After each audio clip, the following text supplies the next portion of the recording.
You know, it's better late than never, but my goodness, did it take a lot for you to come to the right decision. Welcome back to the TheSlamDuncan YouTube channel, as the Bulls have now been postponed for 2 games, and it was the right thing to do, but it took a lot for the NBA to reach this decision. I must say, I'm not very happy with how the NBA is handling things right now, and I'll explain that in this video, but I want to kind of go through what has just happened today as more Bulls tested positive.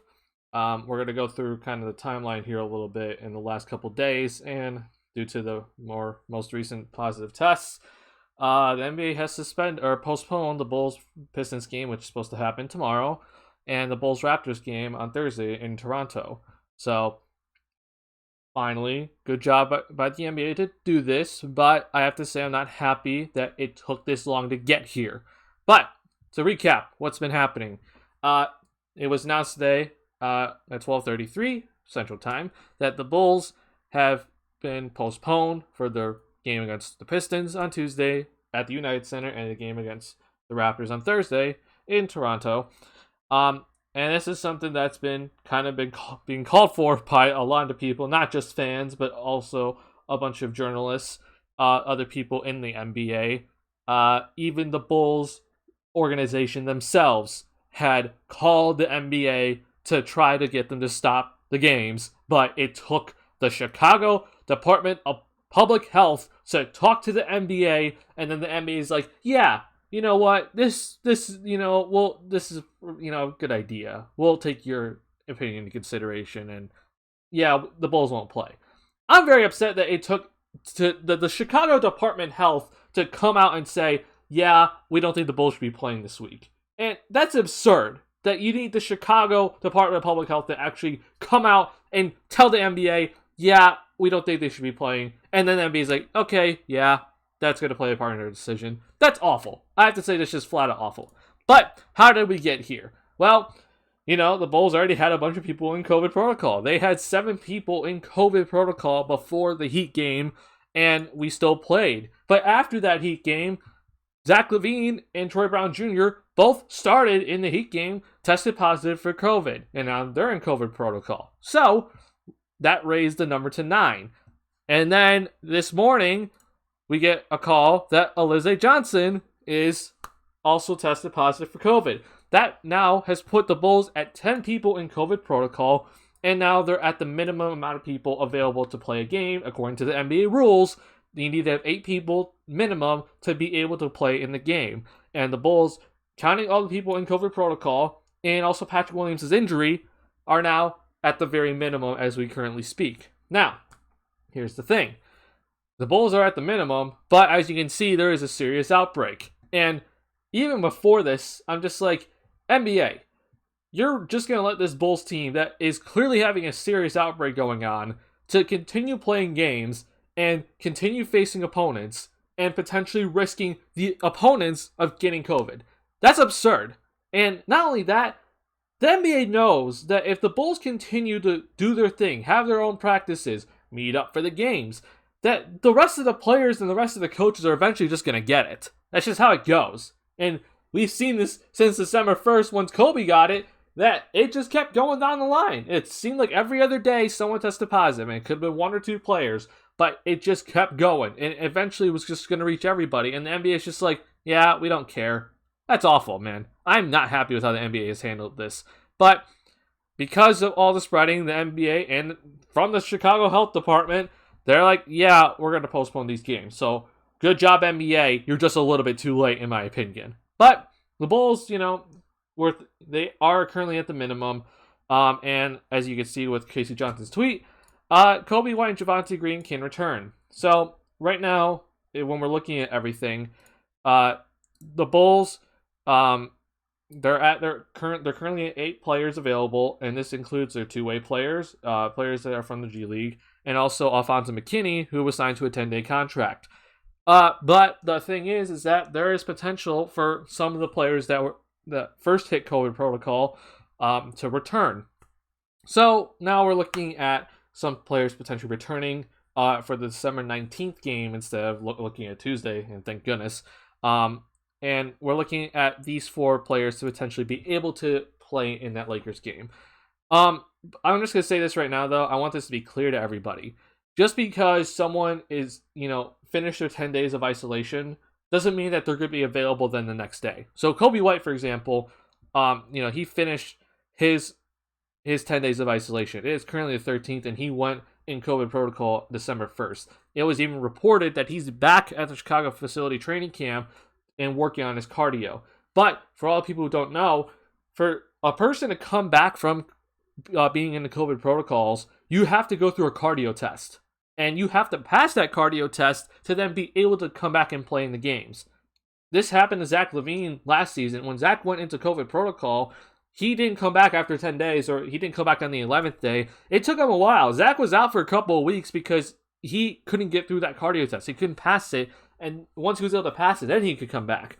So for these guys, we're looking at Kobe White, for example. Like, he was probably the only person that had a chance of playing in that Pistons game. And honestly, I don't even think he would have been able to play because there has been no report saying that he's passed the cardio test and then eligible to play in the Pistons game yet. And I'm recording this Monday night. So, for all these guys, I know it says like, okay, they went in on December 1st or December 3rd, and then the 10 days, they should be done with their 10 days of isolation before the 19th. There is no guarantee that they're going to be back after their 10 days. It could take multiple weeks. Joel Embiid was out for 3 weeks with COVID because he couldn't get through the cardio test. Some people have symptoms that last longer than 10 days and have to stay in isolation. So this is where I'm like, for the NBA, this is where I'm really upset because it's not like the Bulls are guaranteed to get these guys back after their 10 days of isolation. These guys could be out for multiple weeks. We do not know. And to see more guys continue to drop, and most recently Zach LaVine, Troy Brown Jr., and Alize Johnson, Zach went out on the 12th. At the very minimum, he could come back on the 22nd, but honestly, I don't think Zach's going to be back and ready to play on the 22nd and 23rd. He may not be back until the next year in 2022. So this is where I'm very upset with the NBA because I think they're acting as if, oh no, you guys are going to get some people back. And until the Chicago Department of Public Health came in, they're thinking, oh no, the Bulls will be just fine. But then, maybe they had some sense knocked into them, seeing like, yeah, these guys may have been done with their isolation, but honestly, they may not be back for a while. So who knows? But I really hope that all these guys and all the rest of the people that are now in COVID protocol, they have a speedy recovery and they come back 100% because they need to be back 100% before they can play in a game. And I hope it's a fast recovery for them because, man, we cannot afford having guys missing multiple weeks with this. But I have to say, man, one more thing before I move on to looking further down the road here. I just don't understand the NBA and their thought process with this. Because if you do not know, one of the Miami Heat's broadcasters, they just tested positive for COVID today. The Bulls just played the Heat on Saturday. Like, I honestly don't understand some of these thought processes from people. I'm sorry, maybe it was Friday for the Bulls versus the Heat. But it just drives me insane when I'm seeing people acting like, oh, the Bulls are getting special treatment.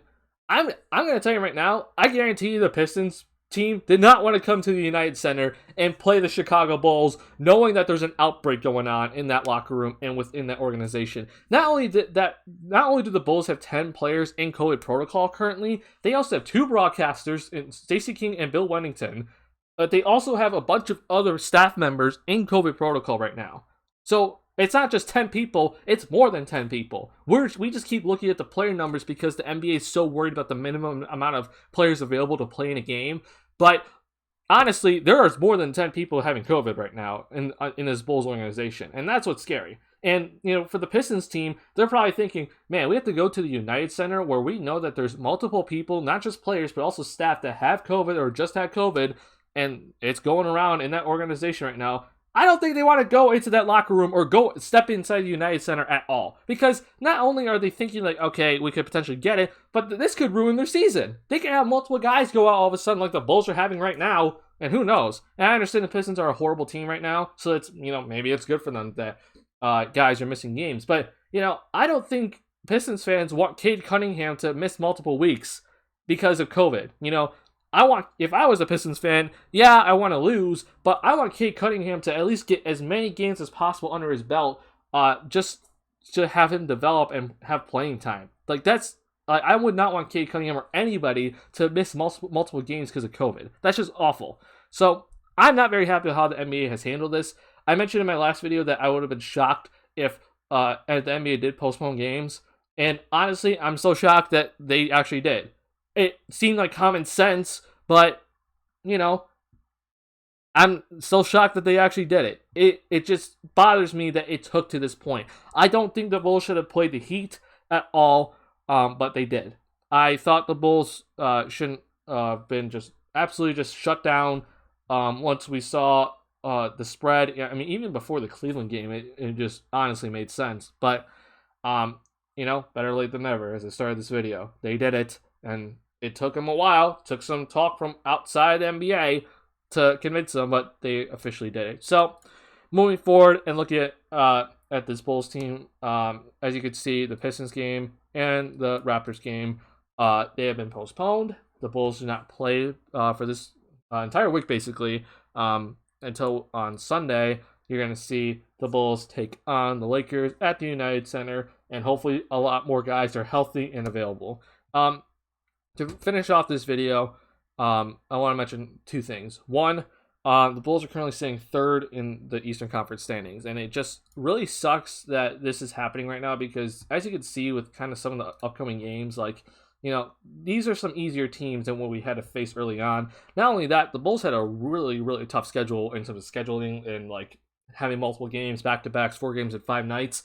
And the Bulls got through that. They had a 17-9 record, and I'm looking at this team, I'm like, you did a fantastic job getting through that really rough stretch of the start of the season through November. And now, you know, we're officially hitting the point where the Bulls get some easier teams, you know, way below 500 teams or at 500 teams, and they're not having to play so many games back-to-back. And now all these guys are out. I mean, Levine's going to be out 100% until the 22nd or 23rd. And honestly, like I said earlier, I wouldn't be shocked if he doesn't come back until January. So it just sucks to see that this is happening right now for the Bulls. But, you know, after these postponements of these 2 games, hopefully some guys are back and healthy. And then hopefully we can steal some games moving forward until this team is fully 100% again. But other thing is this. To all of those fans right now, like, I'm looking, for example, this person right here, like Philly. Like, this person's saying the Sixers had to play 2 games with only 7 players. That is not true. The league does not allow teams to play a game unless you have 8 players available. So this is false information right here. But also, did the Philadelphia 76ers ever use their hardship exception? I don't even think they were able to be, or they weren't even eligible to have a hardship exception. So this Bulls team right now, no other team has had 10 people in protocol at the exact same time. And not only that, this is spreading through this Bulls organization like no other organization has had to deal with. So to all of those people that are like, why are the Bulls getting special treatment?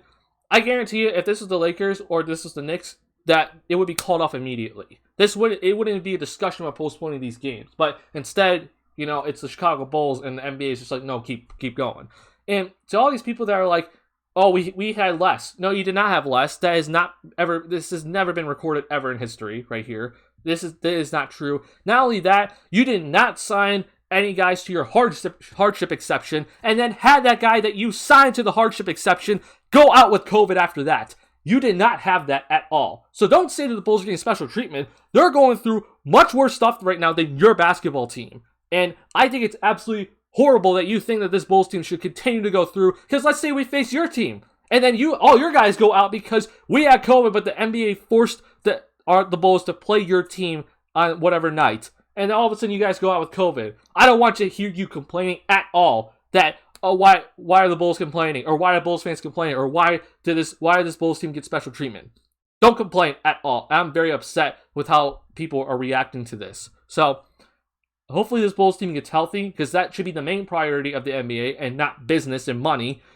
And hopefully then, after this Bulls team gets healthy with these 2 postponements, and then, you know, their next game's on Sunday, we're able to then start winning again and able to actually see some guys that are not G Leaguers out there on the court. So That's all for me with this video. I'll see you guys in the next one. Peace.